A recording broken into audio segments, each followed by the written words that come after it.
The things that make Din Djarin a very unique protagonist in Star Wars are varied, but they all tie back to one thing: his age.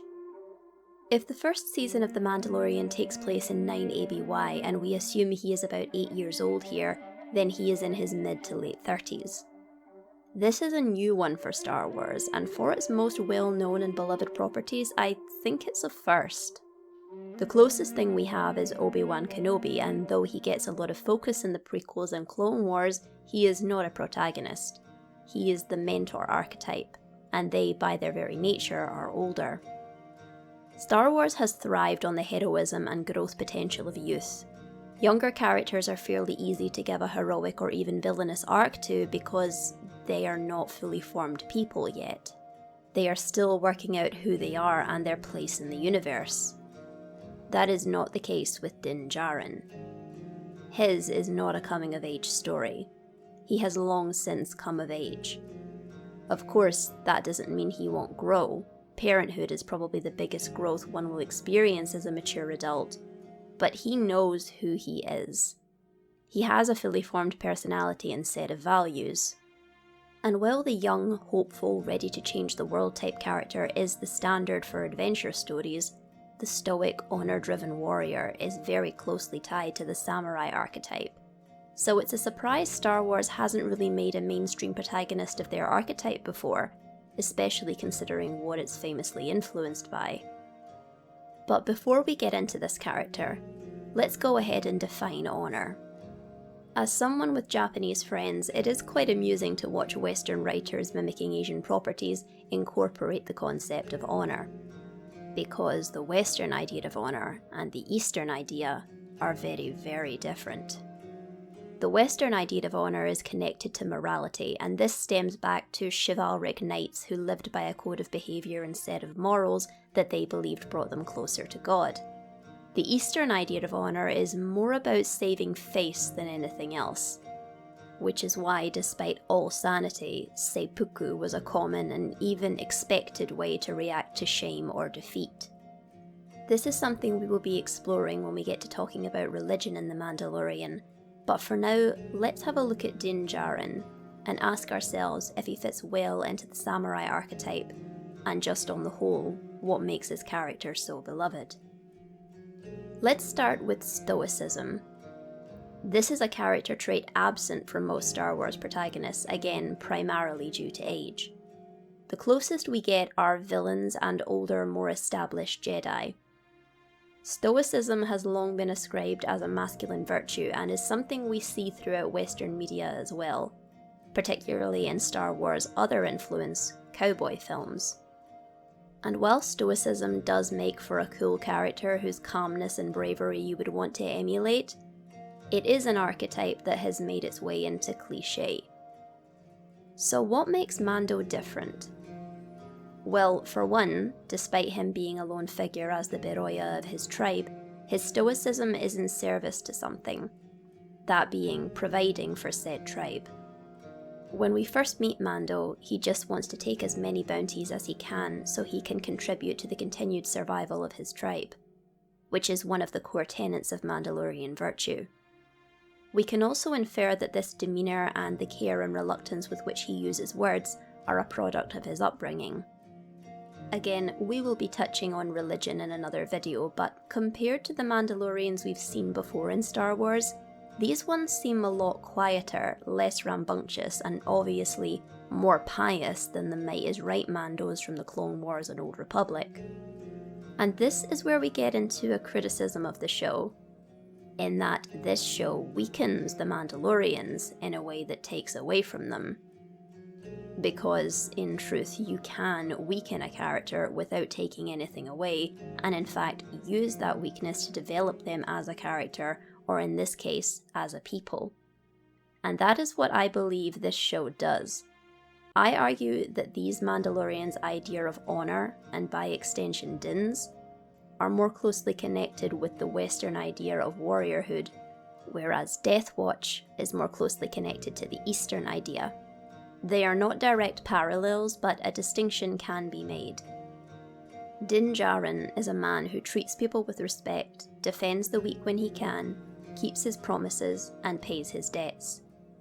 This is more in line with the modern Western ideals of honour and good masculine virtue we have today. Din Djarin is the perfect example of a decent, strong, yet kind-hearted man, which is why I believe he resonated so well with both male and female audiences. When you look at this imposing figure covered in weapons and decked out in near impenetrable armour, you don't expect him to be polite, generous, and humble. These are the virtues of a knight more than a samurai. Though unlike a knight, Din is not looking for a crusade or a cause. He is pious and dedicated to his faith, but he's not looking to put that towards a cause. He will help when he can, but it's not his life's mission to do so, much like the samurai or wandering cowboy. Though there is one very interesting aspect of Din's personality that falls completely outside of the archetype. And it's one we've seen in Star Wars before: the negotiator.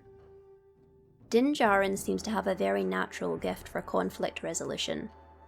Because of the Mandalorian's episodic setup, we see our hero travel from place to place, meeting people with all manner of problems, and despite his silent demeanour, he's often able to communicate very well and convince people of the right course of action.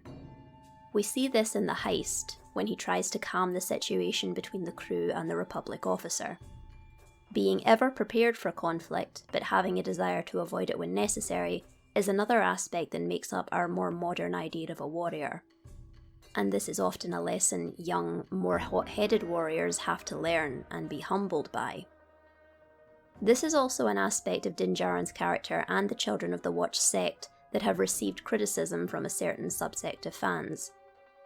I argue that this evolution of the Mandalorians represents an evolution in our ideas of what a good warrior should look like. We see it in the Gunslinger, where he interacts with the Tuskens, and to even greater detail in the Marshal, where he gets a feuding town and a Tusken tribe to set aside their differences and achieve a goal that benefits all of them.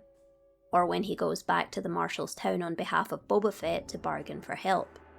We even see it in small ways, when he defends himself against Ahsoka Tano very well, but gains enough information to place himself in a position to get her to talk to him. Or, after things get heated between Cara and Kuiil, he diffuses the situation by diverting attention. In fact, I think we see more negotiating from Din than we do from Obi-Wan Kenobi. One aspect of the mythic warrior that has been missing from our modern media is mortality. The mythic knights and classic heroes knew death was coming, so their goal was to live as good a life as they could before it caught up with them. Din is physically vulnerable. He uses his wits and skill as a hunter to overpower much more powerful opponents. Another complaint from a certain subsect of fans is how many hits Mando takes in this show. But that humanizes him, and in my opinion, no way retracts from how awesome a warrior he is. It is the fact that he is vulnerable. He is not a Jedi. He is not an all-powerful being. He is a man using whatever he has to protect himself and those he loves. That is something I think any man, anyone, can relate to strongly. We see him getting pummeled by the Devaronian, but he uses his wits, his surroundings, and his tools to win, which is what the Mandalorian way of fighting is built on. Well, that and spiting the Jedi. And sometimes he just has to admit defeat. When the Jawas steal parts from his ship, he has to find a way to get them back. A lesser show would have just had him kill all the Jawas and steal them back because they belong to him, they're rightfully his, it would have been a righteous thing to do. But no, that's not how the galaxy works. In a brutal place like the Star Wars galaxy, sometimes you can't operate on righteousness or pride. It's also interesting that this is one of the very few times we see Mando lose his temper, and Kuiil has to remind him that this is the best way forward. Which shows that even though he is cool-headed, even-tempered himself, he does have limits. But he's also willing to listen to wiser counsel and is not inflexible. And this leads me to another interesting thing. that this show does that Star Wars doesn't do with its other protagonists. Mando relies on his people. He knows the value of allies and friends. He knows that one man cannot defeat a great dragon. He knows the value of loyalty and solidarity. He recognizes when a talented, clever, or strong person can help him get the job done. Which I am incredibly thankful for, because the "I must do it all, I must bear the burden all myself" attitude is another thing that has fallen into cliché. This is also another thing about Din that defies the warrior archetype, and actually defies protagonist convention in general, but is so emblematic of humanity. Think about your life. Think about how many people you rely on each day just to function, people you don't even know. Humans need each other, and the wisest warrior knows when he can't do things alone. It's actually quite astonishing how many friends Mando has. Everywhere he goes, people respect him and think well of him. And the final aspect that makes up Din as a warrior and a man is his connection to protecting something. For knights, it's fair maidens. For cowboys, it's the frontier. For samurai, that's less clear. But for Mandalorians, it's children. Mandalorian society has always had a heavy emphasis on the importance of children. We will talk about that in the next video, but just looking at Din as a character, protecting and providing for children is something he personally values a lot. And that's why, despite the fact that it is safer for not only him but his people to leave Grogu with the client, he just couldn't bear to do it. And now he has responsibility for the child, not just out of compassion, but out of a sense of moral rightness driven into him by the laws of his creed.